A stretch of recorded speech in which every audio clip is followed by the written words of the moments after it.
Welcome to episode 6, everybody. It's going to be our pandemic special here with Kyle with Airshow Addict to continue on into this mini-series about getting this YAK-50, importing it. We started our first flights in it, and in this video we're going to look at the first aerobatic flight in the aircraft. Now before we show you that, we should just briefly talk about a few things.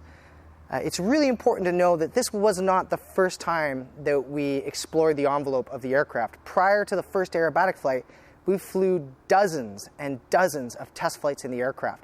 Before you take an aircraft, especially a high-performance machine like this YAK-50 that has the capability to explore the unlimited flight envelope, it's critical that you explore other aspects and other flight regimes of the maneuvering profile and maneuvering envelope of the aircraft. So long before we did our first aerobatic flights, we went up and did a whole bunch of test flights, everything ranging from cruise performance up into looking at the high angle of attack, low energy flight regime. And that included up to not just the stall, but departure of controlled flight. And when I say departure of controlled flight, I mean going through the various spin regimes. And that included things like flat spins, inverted flat spins. And we needed to make sure that we fully understood the entire flight envelope of the aircraft before we flew the aerobatics, especially before you start doing unlimited aerobatics, before you depart an aircraft to do a maneuver, say, like a tumble, which you'll see in this video. You really want to make sure that you understand the entire flight envelope. So just as a quick cautionary note here in this video, I know it looks like we just did a taxi test, a first flight, and now we're flying aerobatics. There was an entire flight test program that we went through prior to this first aerobatic flight. Here we are in October, and all of the flying you're about to see here all happened back in June, and that's for a couple of reasons. One, we lost a small ball that was attached to the gear handle. We had to go look for that, thanks to Doug Wilson at Wilson Aviation and Kyle helping to remove panels. Additionally from that, I had an engine failure in this YAK-50, and if you want to get an in-depth look at how that engine failure played out and some of the training involved and why it was a successful outcome, then I definitely suggest you go check out our Geoff Latter Airshows website and watch that video. One other thing happened, and this is probably the worst thing. I've suffered a back injury, and that's actually grounded me from flying. After we had the engine failure, it turned out to be a carburetor issue. We've now replaced the carburetor, but we had to do an engine run-up. But with my bad back, I wasn't able to do it. So we also have some video in here of none other than Kyle here from Airshow Addict. With the guidance that we gave from Doug Wilson and myself, we actually walked Kyle through an engine run-up here in the YAK-50. Also during the summer, even though I wasn't able to fly because of my bad back, which is still causing me pain right now, we were able to take the aircraft and put it on display during the Wings and Wheels drive-thru event. This was an event run here in Abbotsford to raise money for the Krista Gala Foundation, which raises money for families in need that are suffering from breast cancer here in the BC Lower Mainland. And finally, come along with me on the aerobatic flight while I narrate and talk you through all of the maneuvers that I fly. So let's jump into that very first aerobatic practice we did here at the Abbotsford Airport. We were able to film some of it from the ground and some of it from the cockpit, but essentially what we're going to do is we're going to take off and climb above the field. Air traffic control here at the Abbotsford Tower, one of the best towers I've ever worked with. Everybody knows I have a lot of love for the Abbotsford Tower. They clear us into an aerobatic box. Now these maneuvers I'm flying are higher than I would fly them at an air show because it is our first aerobatic practice over the airport here. Once the Abbotsford Airport's cleared us in, we enter in at about 1,000 feet, pull into the vertical. We're going to go into a flat spin to the right. We'll recover from that. We'll turn around. We'll get set up, and we'll do a gyroscopic tumble. The first one we're going to do on a 60-degree upline. The next one we're going to do on a 90-degree upline, and that's a lot more exciting because it gets a way faster rotational rate. That's a Lobshavik tumble. And we're going to turn around. We're going to do a double aileron roll. We're going to come by and do an inverted pass. While not technically difficult to fly, it's one of the more fun things to do at an air show. So we do an inverted pass, again, all up at altitude. We come back around and we set up for 2 photo passes, one at high speed, showing the high speed performance of the airplane, one at a slightly slower speed. This would be more for photographers, like a photo pass that they'd be able to get some great photos with. And we recover back here at Abbotsford for a landing.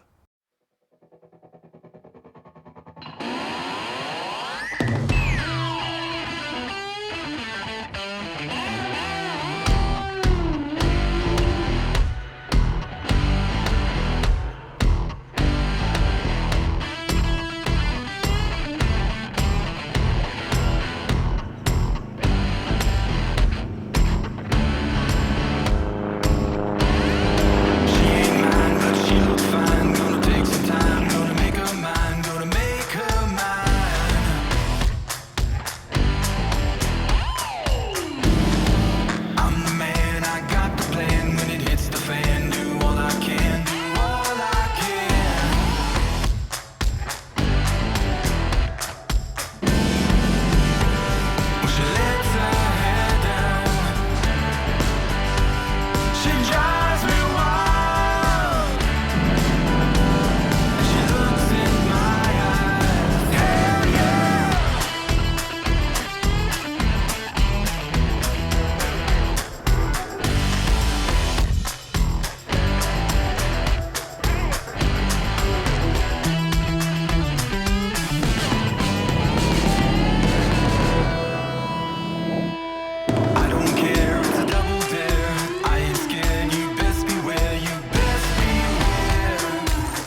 If you guys are interested in watching a full walkthrough of that first aerobatic flight here at the Abbotsford Airport, be sure to check out the Geoff Latter Airshows YouTube channel. As I mentioned earlier, we had the landing gear ball, which is at the very end of the landing gear handle, come off during one of our test flights. As you can see in the video, it actually goes flying by my head, and the screw that held it on actually went out through the side of the canopy there. Luckily, we were able to find the ball as it went back to the tail of the aircraft.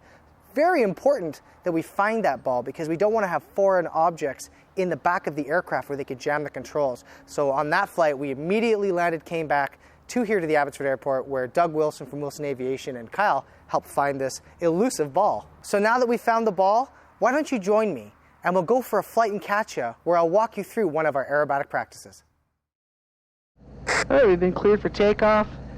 Stick back, start bringing in the power nice and slow, and as we're bringing in the power, stick full forward, get that tail up, get that aircraft tail flying. It's accelerating quite quickly. Acceleration rate is tremendous in the YAK-50. We're already in the air after just a few hundred feet. Gear up, and we are accelerating in ground effect.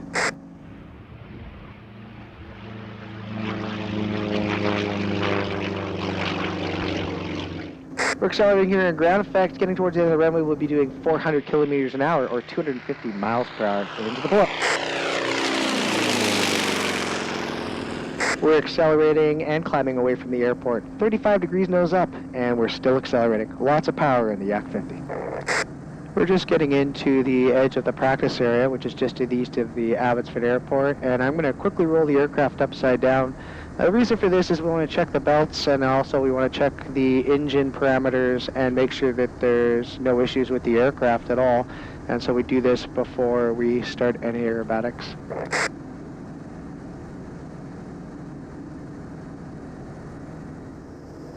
So we have our target airspeed. We'll start into initially just a 5.5 G pull into a vertical line. We'll go up that vertical line. This is sort of the beginning of a square loop, but we're actually doing a square Immelman turn. And so we'll recover to the inverted, fly inverted, and then recover back to straight and level. Here we're going to fly a slow roll. The slow roll is deceptively difficult to fly, actually, although you may see it at an air show. It may seem quite simple. There's actually a lot going on here. A constant slow roll rate with the ailerons, but also constant control input from the elevator and the rudder to keep the aircraft on the line and at altitude. Now we'll pull up and just do a regular aileron roll to the right, moves around quite briskly. Great roll rate in the YAK-50. Here we're going to do a double aileron roll. In the second half of the aileron roll here, you do need to put in the same slow roll inputs to make sure the aircraft stays on the line and maintains altitude. Here we'll fly one of the classic combos. So at the end of the simulated show line, we'll fly a hammerhead or a stall turn turnaround. So once we hit the apex of the maneuver, I'll apply full right rudder, a little bit of left aileron, and a little bit of forward stick, just to keep the aircraft on sort of a disc motion. And once we recover down to our target altitude, we'll go right into a 4-point roll. So the hammerhead to a 4-point roll is a classic combination.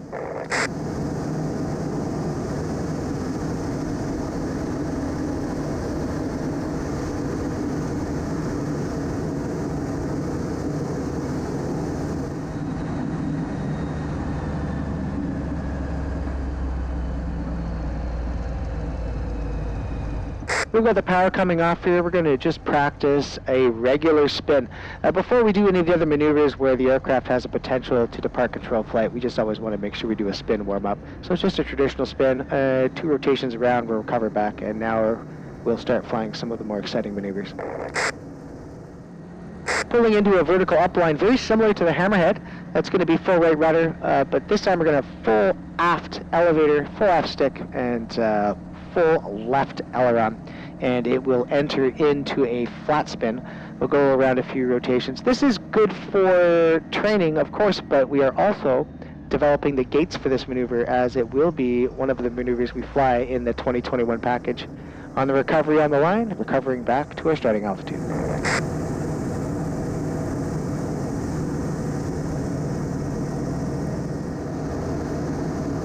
Now we're going to fly the classic airshow maneuver, the Barnstormer's Loop. It's a 4G loop, and it's designed to be flown as a perfect circle, so the G actually decreases over the top, coming across the top of the loop here at 1,600 feet. And as the speed increases, of course, the G increases back to its 4G. We're covering at 350 kilometers an hour back at our starting altitude. From here, we can go in to practice another hammerhead. A hammerhead's a classic maneuver to be flown at the Airshow end show lines. And we'll do it to the right. We already practiced one earlier, but it's always worth practicing another. You can see on that one we had a little bit more speed after the loop, and so our vertical on that one was up to 1,800 feet. We started recovery 1,000 feet prior to our target altitude with a constant 5G pull to level flight. This maneuver is going to be our first tumble practice of the day. A quick 6G pull up that line. Once we hit the target speed, we'll apply full right aileron, full left rudder, and initially a negative 4G pushover, and the aircraft departs off all three axes into the classic Lomshevik tumble.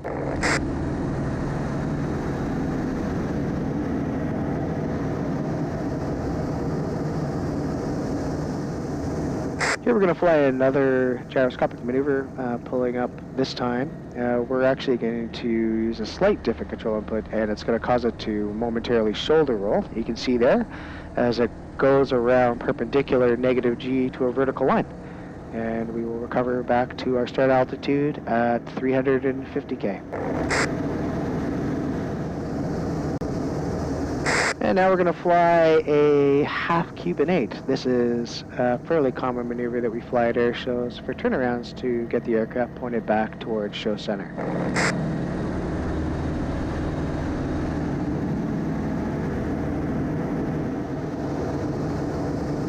This is one of my favorite maneuvers to fly, the square loop. So it's going to start 400K and into a 7G pull. You can see my face as I went to the energy steering maneuver, up the vertical line, 1,800 feet at the top. It gets great vertical penetration and into the vertical portion. Normally, in this portion of the square loop, you'd only fly it as long as the show line, but I was experimenting with its inverted acceleration to see what speed I could get at the power setting I had. So I extended it a bit further, pulling down into the downline. The downline's much shorter, of course, as I'm accelerating quite quickly, and then once again a 7G pull to recover at the same starting altitude. Fist bump. Booyah! And while we're here, why don't we get right into another slow roll. Again, slow roll is one of the more difficult maneuvers to fly because it's not coordinated to keep that aircraft on the same altitude, on the same heading, and a constant slow roll rate. It's actually quite deceptively difficult compared to what it looks like.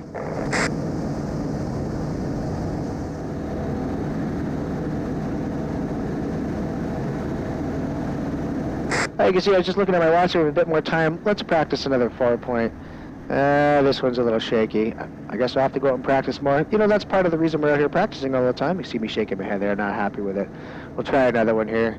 I don't think I was happy with this one either. No, not happy with this one either. But that's why we're out here to practice. You know, before you see an air show anywhere, you know, there's a lot of hard work that goes into practicing these maneuvers over and over and over. All right, let's roll on out of here.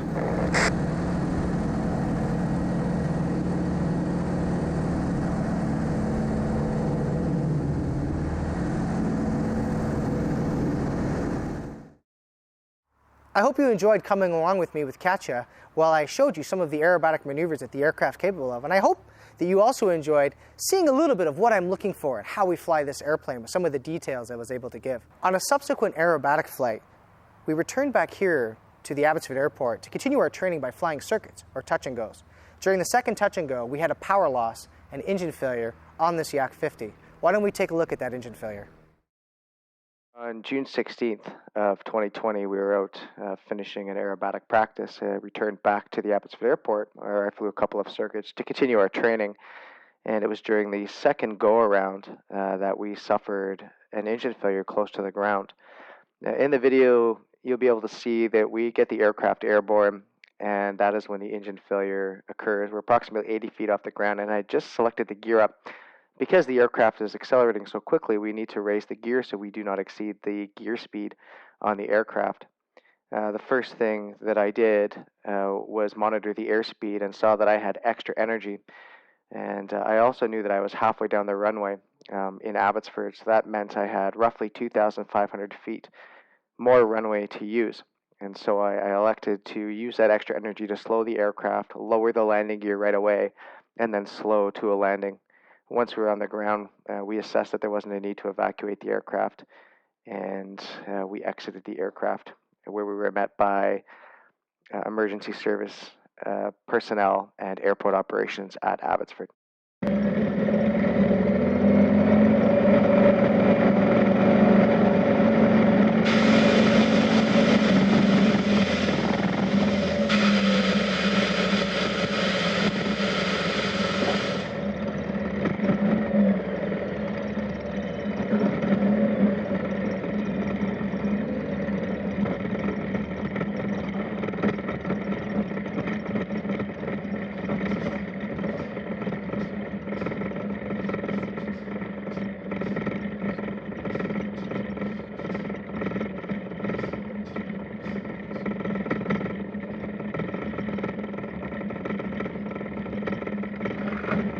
I think it's important to show you here. 42 minutes prior to that event happening, I'm sitting in the aircraft warming it up, and I'm actually going through an engine failure close to the ground. I review one at altitude as well as some other emergencies for the day. It's important to have that visualization and that self-talk of these emergencies, so when an event does happen, you have the emotional control to make the correct decisions in a timely manner, as well as doing the appropriate steps. For a more detailed rundown of that event, please check out our YouTube channel where we dissect the entire event in much more detail.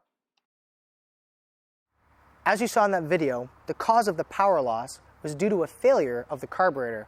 We've since sourced out a new carburetor and put it into the aircraft. Of course, this required us to do an engine test. I'm not able to do it because of my bad back, so luckily Kyle was able to do it for us. I stood beside him and we walked him through the process. As you can see, starting the YAK-50 is not as easy as starting other airplanes, and it was a bit of a challenge to get it started. You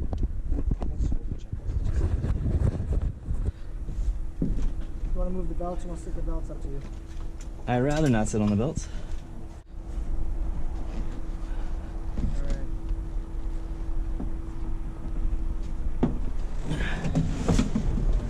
Just feet on the pedals there, so you can feel. You want to keep them straight. Right down. I'm going to show you a few things here first. Okay, this is the air. This is the throttle. I'm going to move the throttle there. So when you add power, you just come up like that, okay? Nice and slow motions. The gauge you're most concerned with right now is this one. Okay. Idle is going to be just under 40 while we warm up the engine. Okay. Right around 40. Yep. The rest of this stuff I'll watch. Okay, so 40, 70. So yeah, so we're going to run it up there.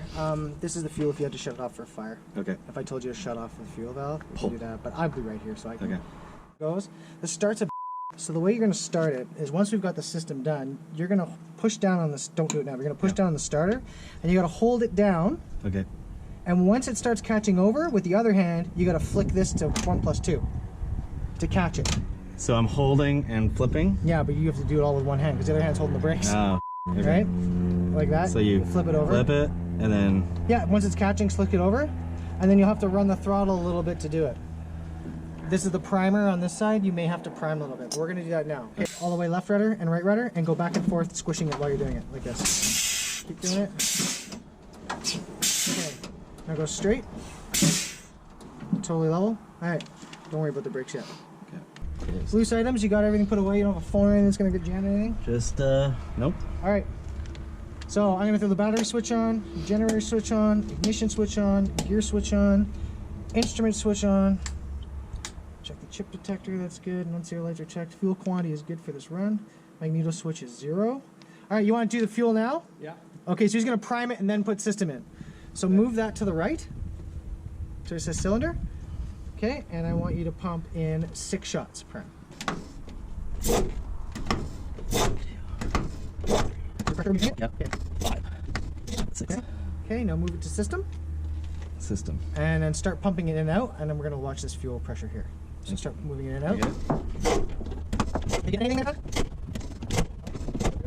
It's not getting any fuel pressure yet.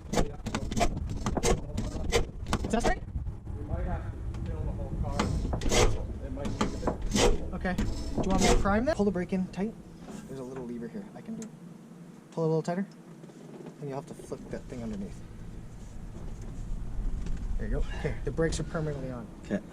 Once And it then, goes. is this hard to turn? Can I turn this right now to feel how? Yeah, turn it 1+2. Okay. So, Yeah, just flick it all the way to 1+2. Once it starts running, okay.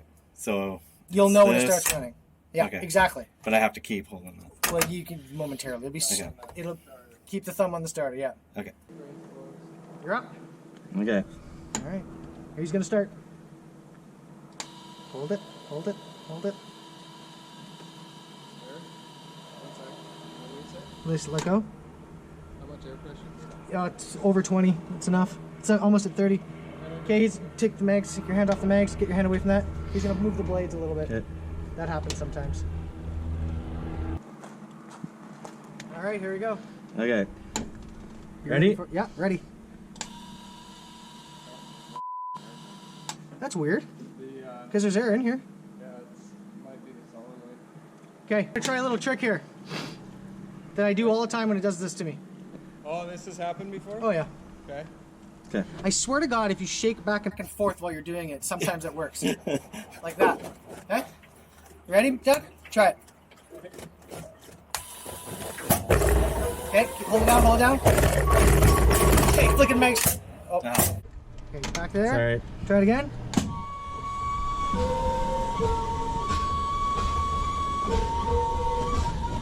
That's okay. Okay, let go.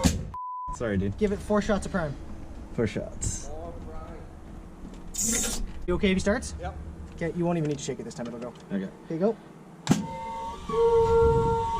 When I say... Max, one last time, go, go, go. Alright. Yeah, it's not easy to do. Okay. When it starts catching, Max 1+2, I'm going to have your throttle here, okay? Okay. I'm going to give it a little Makes assistance. 1+2. Yeah. Okay. Just flick your finger, okay? Give her.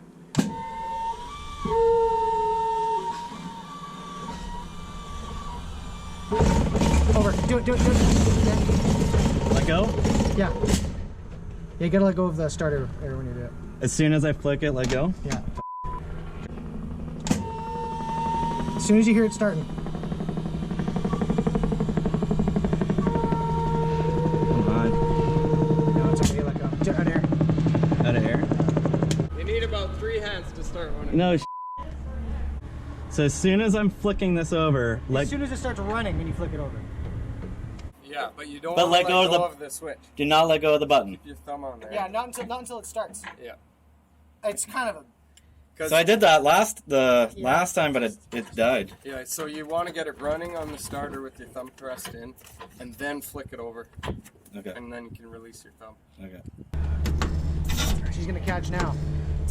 4. Okay. All right. Out. So, when it finally starts, and it's going, Yeah. you gotta push that in and block it center. Okay. Because it won't run if that's out. Okay. But this is just in case you need a little prime. Okay. All right. Good. Let her rip. Over. Yeah. Push that in, push it in, push it in, push it in. Straight. There you go. Almost. Close. It's okay. Mags off. Magnesium's off. You won't need prime on this one. Okay. It'll go now. Pulling. Yeah, it was going. You gotta get. It's like Yeah. a juggling act. It's good for you to see. Yeah, it's good. It's Okay. gives me some perspective. All right, give her. Okay.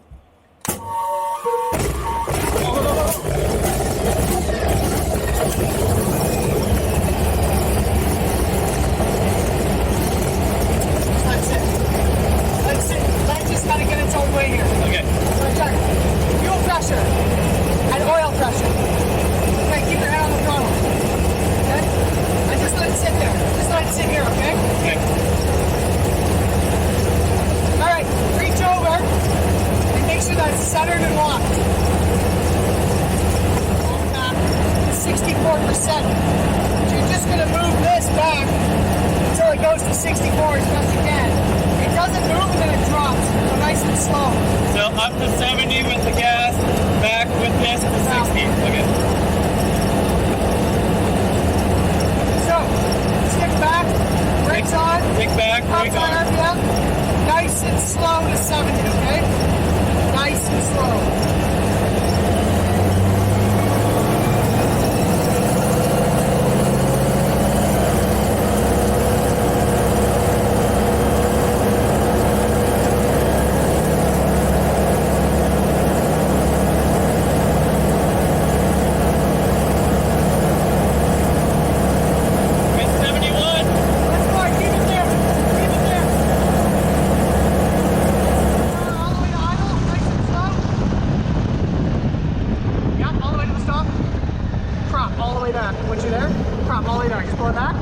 It's off. And hey, can you hit that button for me, please? Hold it in again. Yeah, you gotta hold it in a little bit longer. There you go. That's the snot valve.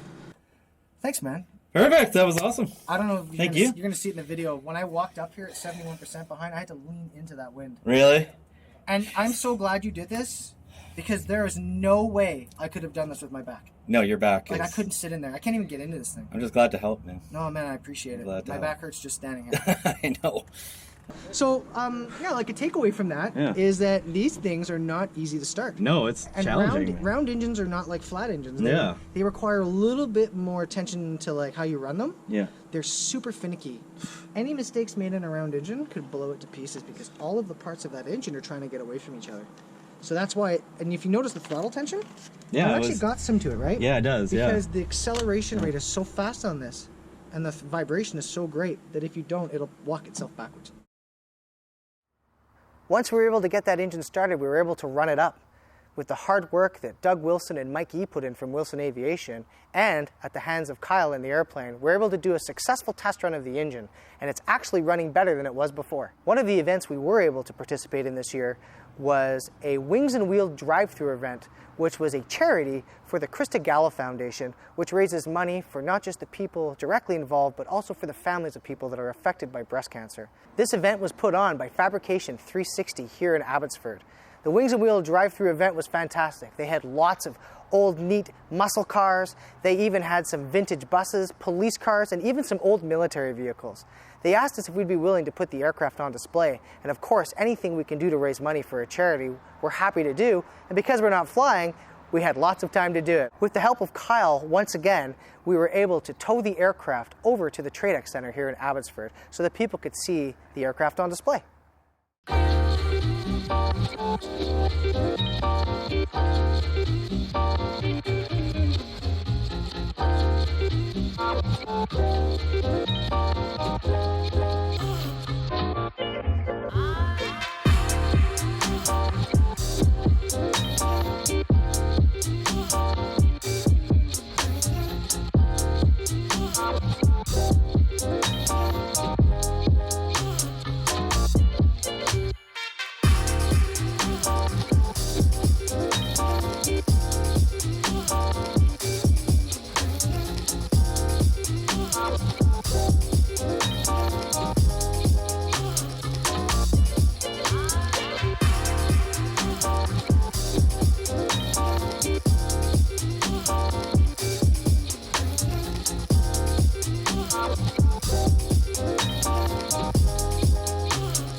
In the end, the Wings and Wheel drive-through event was a great success, and the Krista Gala Foundation met all of their fundraising goals.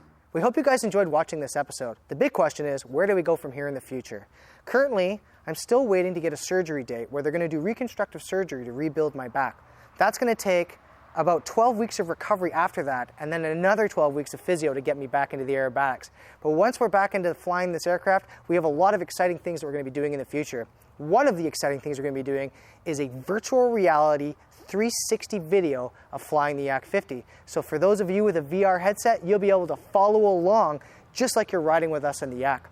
Another thing that we're going to do in the future is we're planning on getting the ground speed record for this aircraft. So that'll be another episode where we go out and we try to get the ground speed record for the YAK-50. I sincerely hope that you guys all enjoyed this video showcasing a little bit more of what we're doing with Katya. Just as a housekeeping reminder, during this coronavirus pandemic, please remember, keep your social distancing and wear a mask. We'll see you in the next episode.